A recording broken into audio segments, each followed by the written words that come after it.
Good morning. My name's Edward Wamalo Simiyu, aka Edu Simiyu. I'm the leader of iKUWEiKUWE, and today I would like us to look at Bungoma County preparedness, COVID-19 preparedness, and more so awareness. And I'll just run you through the highlights. We'll look into the Senator Wetangula's Senate speech. We look at the governor's speech, the positives, negatives, outright lies, sideshows prior to the address, Committee of Health. We look at the iKUWEiKUWE suggestions on AJIRA in relation to COVID-19, and we'll also look at the governor's communication office cover-up, that is to suit Governor Wangamati's narratives, the iKUWEiKUWE presser attacks, and of course, if you have time, we'll look at the other news roundup. So I'll first of all want to welcome you by, listening to Governor Wangamati's appeal. And I want to make an appeal to all the leaders of Bungoma County, to all opinion leaders, to all the leaders, to all government leaders, that it is important that we come together as leaders to face this COVID-19 virus. Thank you. As important as it may be, I, Edu Simiyu, has heed your call, and I would wish to be part of the fight against COVID-19. And by that, I will also want to bring another leader on board, Senator Moses Wetangula, and his address the Senate. And lastly, Mr. Speaker, what is happening to my county is very disgusting. Mr. Speaker, I got a statement from Kenya Commercial Bank, Bungoma, and on the 18th of March, 776,223 shillings was withdrawn 9 times from the same account at the same time. This money was ostensibly to go and buy jerrycans to put on marketplaces for people to wash hands.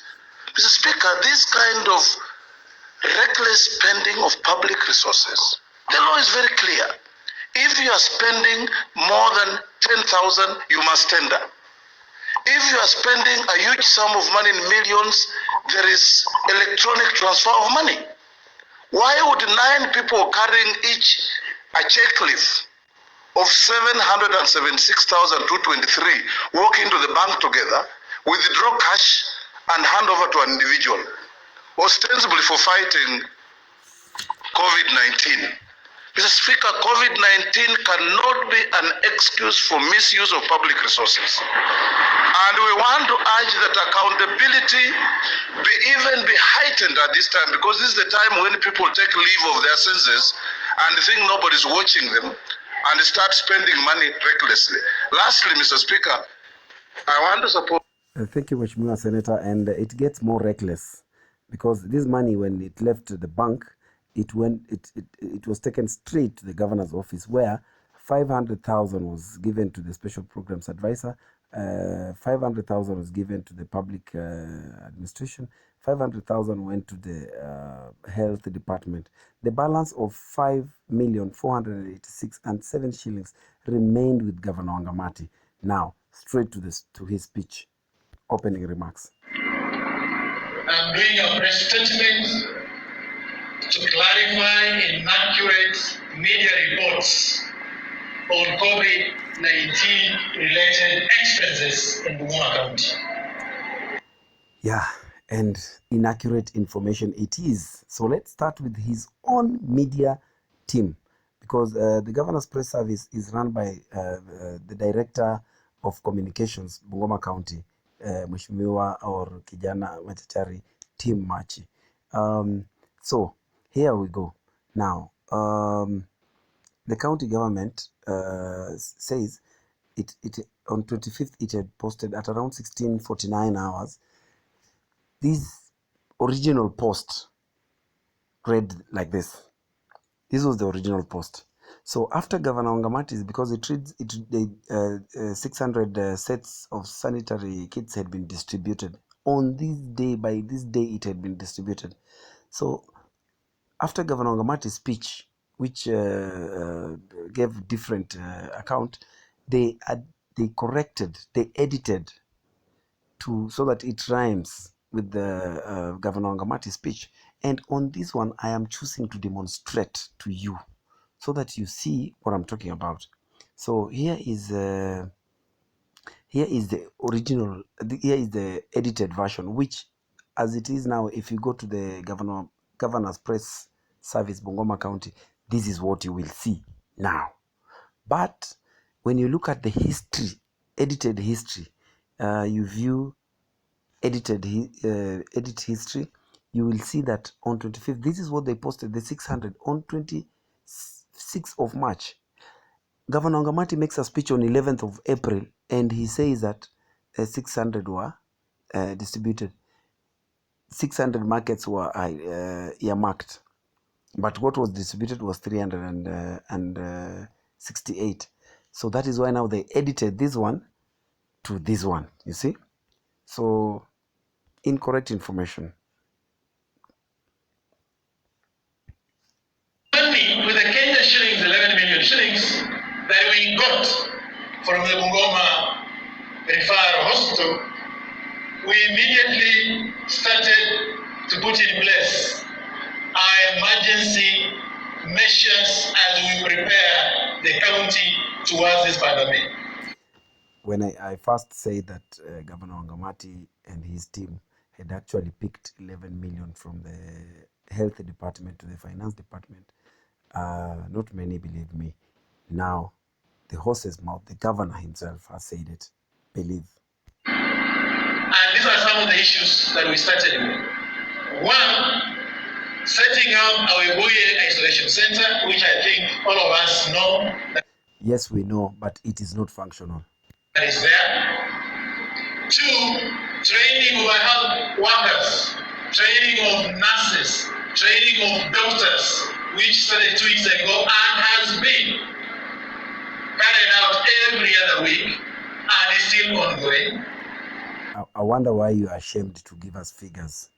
Three, we also agreed with the Minister of Health that we're going to grant a special allowance called the Special COVID-19 Allowance to our healthcare workers who are based at our isolation center. Thank you very much. That is a good idea. But then, are you aware that your CO Finance has already collected 4+ millions from the Treasury in the name of motivating revenue officers? Are you aware of that? And if you are, then what are your priorities between the revenue officers and health workers? And has that money actually been used for that purpose? Those are the questions you'll be asking yourself, Mheshimiwa Governor. 8, making of face masks for the citizens of this county. As you all know, we are using our Center of Excellence at AJIRA to basically start making face masks since this week, and we are targeting a production level of about 10,000 face masks every week. So that is going on, and I think either tomorrow or Monday we will be distributing the first batch of those face masks. Thank you very much. Production of face masks is noble. I support it. You are actually supposed to commission the distribution on Tuesday, not Monday, because Monday was a holiday. But I'm aware that your team advised you against it because they thought that iKUWEiKUWE supporters, iKUWEiKUWE fraternity would disrupt that function. Mheshimiwa Governor, I want to tell you now that we are not violent. We support any noble idea, any noble program. The only thing we will want to do, we will always be reminding you where you make a mistake. So proceed and commission distribution of face masks. Time is not on our side. So I will take you now to here. These are the distribution. This is the day when they did the distribution of these tanks. These are you see the black ones down there are apparently those are soaps. Those black ones are not more than 50, and those are what I call jerrycans. The water tanks are the blue ones, but Mheshimiwa Governor wants us to believe that these blue ones are jerrycans, which were donated by someone, I don't know who.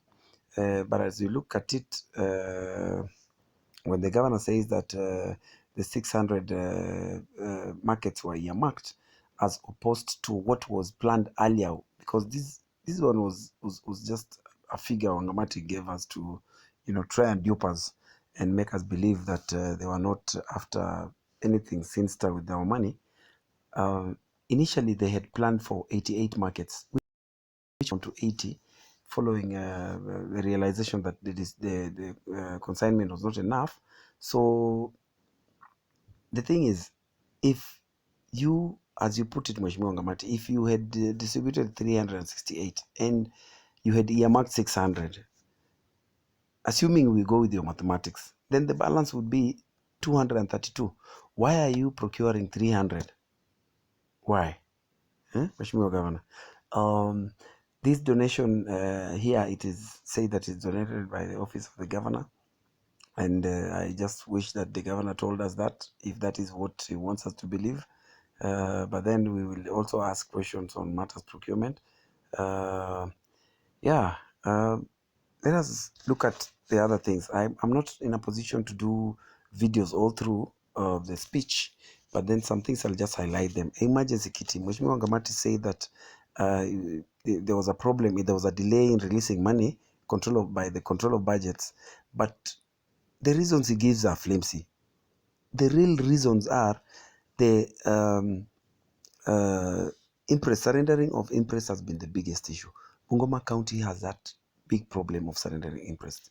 So most of the staff who have picked interests do not know what that money goes to do, because they pick the money and they hand it over to someone else waiting at the bank. I hope you've gotten me right. That is what is happening in Bungoma County, and that is why surrendering of interest has hindered some of the projects, because the control of budget refuses to hand over to give clearance because of delay in release in surrendering. I'll also handle the issue of Governor Wangamati saying that they're training MCS to help in awareness. Mheshimiwa Wangamati, on 22nd of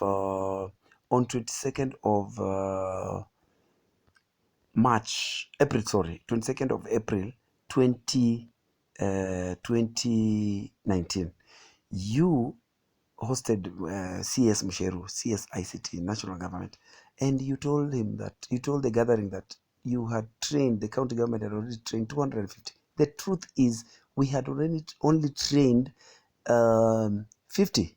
The balance was picked from Kibabi University.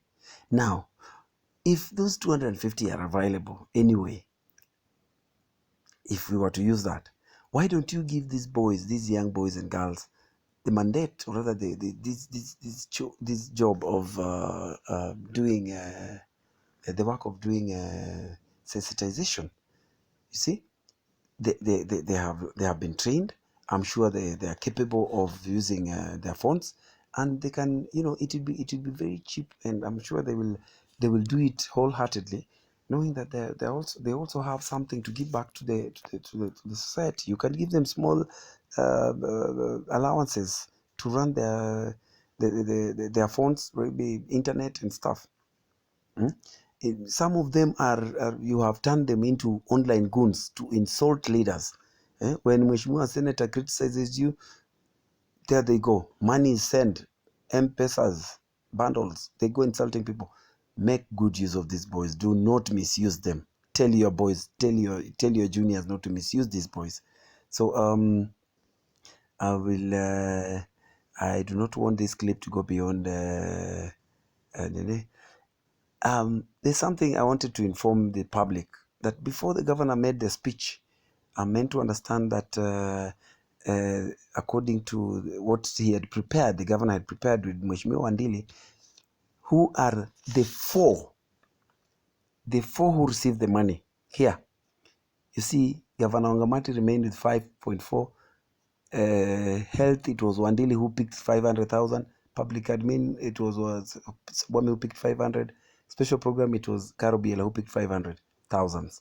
Now, the two last ones, that is Wandili and Wangamati, sat down and decided they are going to sacrifice the special program advisor and the public administration CEC so that they look good in the face of the public. Why didn't the four decide to step aside, all of them, including Wangamati? Wangamati should have been the first one. Why did he want? And now I'm meant to understand that when Caro got wind of what was happening, she walked into Wangamati's office, found the document on the table, tore it into pieces, and left with it in her bag. That is the information I have. And, that is why now the governor took longer than, planned to come out and read the new statement, which was minor suspensions. Hapo ndio nasikiaga wanasema wacha ikue. So, kutoka hiyo siku Wangamati has been very angry with people, including me, being Wakivumbuzia. So, on Monday, you had our press statement, and goons were hired to come and unleash terror on us. And this is how it went down. Kata kuintimidate wenzako, kila mtu afanye kazi yake. Kama yeye anajua aliparticipate kwa hivi vitu, aseme vizuri, tutajua vile tutafanya na yeye. So, nikimalizia, kuna watu ambao ni marafiki wa Mheshimiwa Wangamati. Watu wametumika. That is how it went down. These guys came abruptly with bikinis. They started clobbering me. Everyone took off. And it's now a police case. Some leaders came out to condemn the act.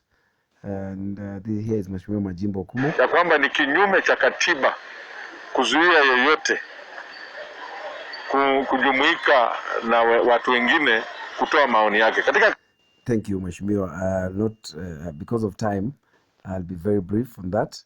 Then also na serikali yetu na Raza amejitokeza na kulaani kitendo ambacho wanaharakati wa kundi la iKUWEiKUWE walishambuliwa leo katika maeneo ya uwanja wa ndege, ambapo walikuwa wamejiandaa kusema na wanahabari kuhusiana na sakata shilingi milioni 6 ambazo zinadaiwa kupotea kutoka kwa mfuko wa kaunti ya Bungoma, pesa ambazo zilikuwa zimetengwa kwa minajili ya kupiga jeki vita dhidi ya virusi vya corona. Usemi wake Barasa ndio huu. Kwa majina mimi naitwa Zakaria Baraza, mimi napata na Bungoma Liberation. Siku leo ningependa kulani kitendo ambacho wahuni wamevamia wanaharakati Edu Wamalo wa kikundi cha iKUWEiKUWE na mwanaharakati mwingine anaitwa Nyukuri Barasa.